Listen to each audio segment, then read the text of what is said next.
The normal breathing process in the human body is a miracle. It's a wonderful thing that starts at birth with that first smack on the butt and the first cry. And from then on, it never stops until the end. And it's a closed circuit system, but responsive to external stimuli, internal stimuli, and continuum. It is remarkable that the brain triggers the respiratory system, which starts at the nose and ends at the knees, with the predominant 60 to 80% of normal breathing by the human diaphragm, which is highly structured physiologically, anatomically, to perform without any rest for your entire lifetime. One of the most common that comes into your thinking process is things that damage the lungs themselves. So whether it might be within the airways with chronic obstructive pulmonary disease, or chronic asthma, or interstitial lung diseases, or destructive lung diseases. And then there's the systems affecting the bellow system, the respiratory muscle control system. And then there is the damage to the control system itself, which is damage to the brain.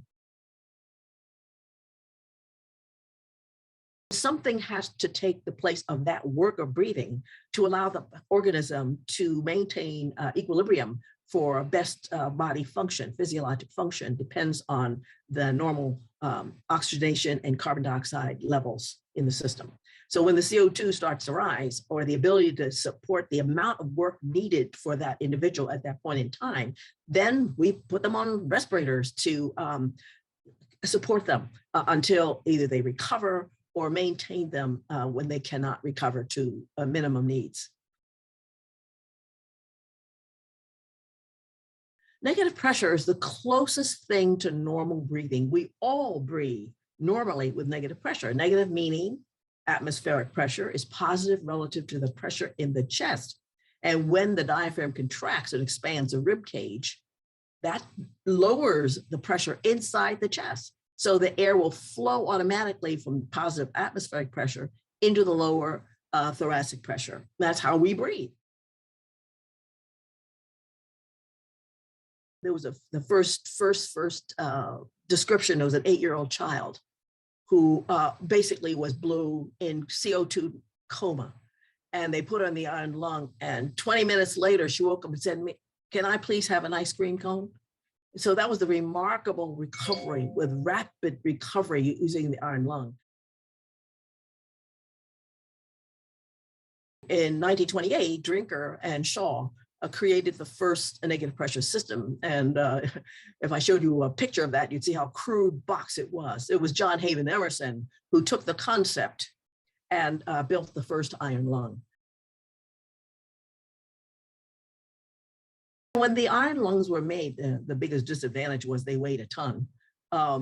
Hospitals had to fortify their floors in order to hold these units. And these so-called tank farms had maybe 20 to 30 iron lungs so that the nurses could take care of all the patients in one room, since they had to dance around these huge units. Anyway, the difference between no negative pressure support and in polio patients was 100% death when they had respiratory involvement. And there was 50% reduction of death rate with the iron lung. Well, what happened to the other 50%? Well, they got pneumonia.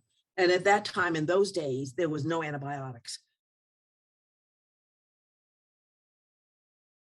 Patients, many of them are post-polio patients, neuromuscular patients, patients with muscular dystrophy, COPD patients. And so we put them in negative pressure system.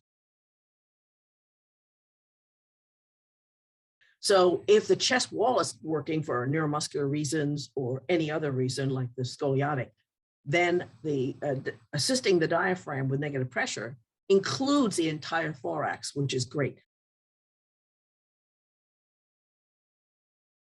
Actually, by expanding the rib cage with negative pressure around the chest, it takes over the work of the diaphragm.